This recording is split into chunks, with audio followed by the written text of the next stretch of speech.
Hello friends. तो आज मैं फर्स्ट टॉपिक स्टार्ट करने वाली हूँ HPJSO का। स्टार्टिंग से definition, source of pollution, different types of pollution and environmental segments, ये टॉपिक मैं आज कवर करूँगी इस वीडियो में। So let's start with our topic.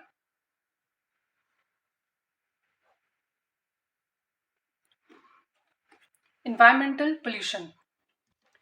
It is the addition of any undesirable material into the environment, to air, water, soil, by natural sources or due to human activity, is known as environmental pollution. Pollutant. Pollutant are the one which cause pollution. It is the undesirable material that is added to environment either through man-made or natural sources which cause pollution, and this is known as pollutant. Pollutant वो होता है जो pollution को cause करता है। वो pollutant man made के जरिए भी आ सकता है और नेचुरल कॉजेज की वजह से भी एनवायरनमेंट में आ सकता है। नेक्स्ट आता है हमारा टाइप्स ऑफ पोल्यूशन। टाइप्स, इसमें मैंने 3 बेसिस पे कैटेगराइज करे हैं पोल्यूशन के जो टाइप्स हैं। On the basis of part of environment polluted, कौन सा पार्ट इन्वायरमेंट का पोल्यूट हो रहा है उसके बेसिस पे ये पोल्यूशन है। तो सबसे पहला air pollution, water pollution and third is soil pollution.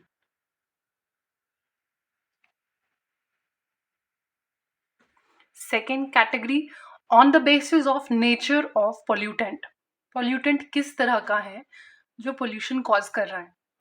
Radio active भी हो सकता है, प्लास्टिक भी हो सकता है, smog, rain, noise pollution, thermal pollution, metal toxicity pollution, soap and detergent, chemical, marine, बहुत सारे टाइप के ये अलग अलग इनकी नेचर हो सकती है। एंड जो मैंने थर्ड कैटेगराइज करा है वो है on the basis of cause of pollution.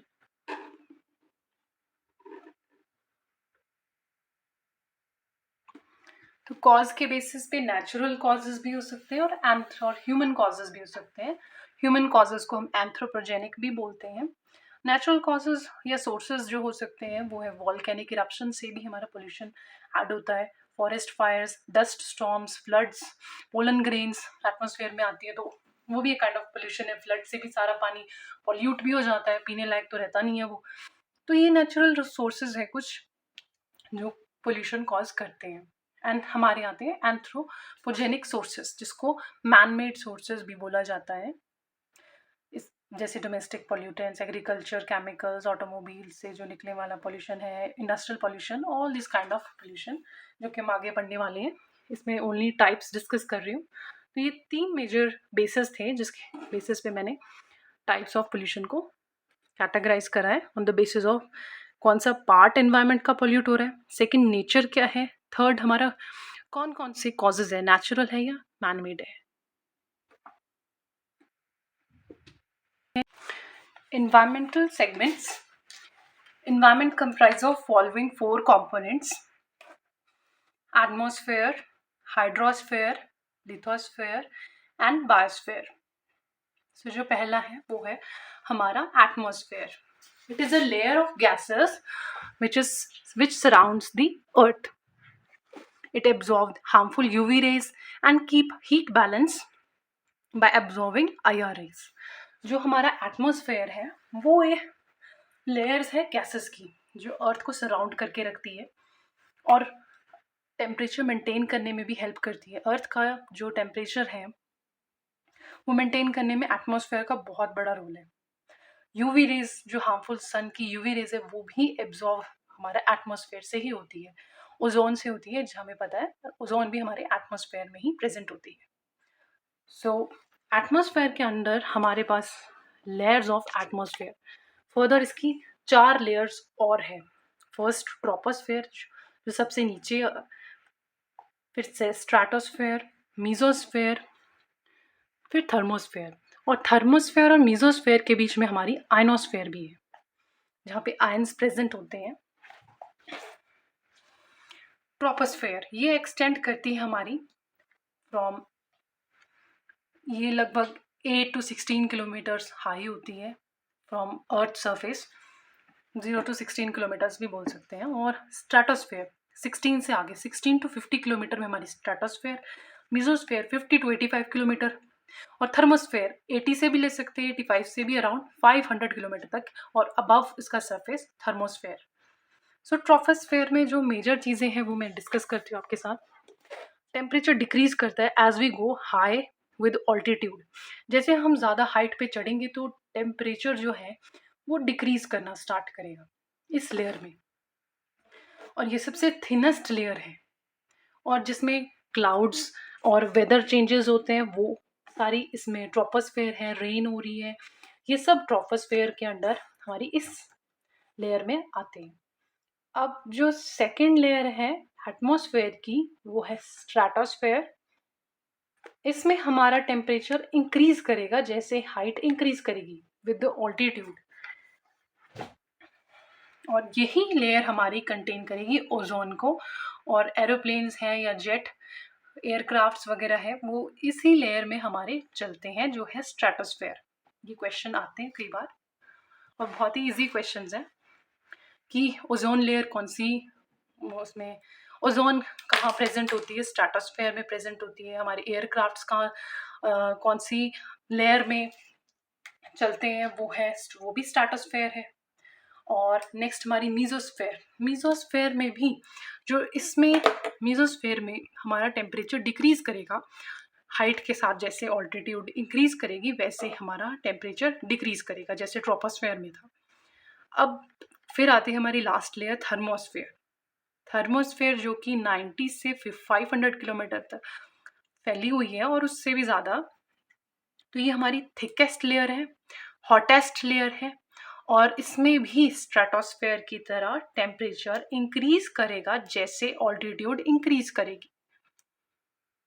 जो हमारी थर्मोस्फेयर है और स्ट्रेटोस्फेयर है, दो लेयर में ये ध्यान रखना कि टेम्परेचर इंक्रीज करता है जैसे हम हाइट के साथ आगे बढ़ते जाते हैं, और ट्रोपोस्फेयर और मीजोस्फेयर में टेम्परेचर डिक्रीज करेगा जैसे हम ज़्यादा हाइट पे जाते हैं। तो एटमॉस्फेयर के अंदर और क्या इंपॉर्टेंट चीज़ है, दैट इज एयर कौन कौन सी प्रेजेंस है हमारी।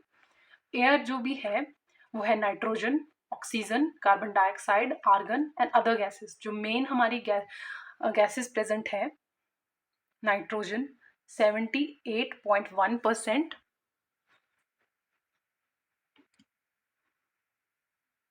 Oxygen 20.9%, argon 0.9%, other gases 0.065%.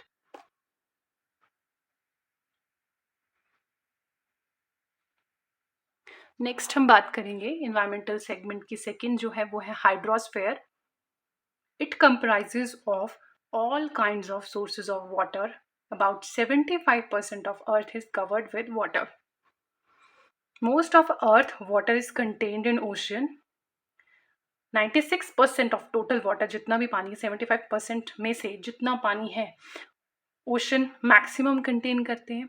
फिर हमारे फ्रेश वाटर जो है वो lakes, rivers, ponds, glacier, ground water 3.5%, वो 3.5% ही हमारा फ्रेश वाटर है।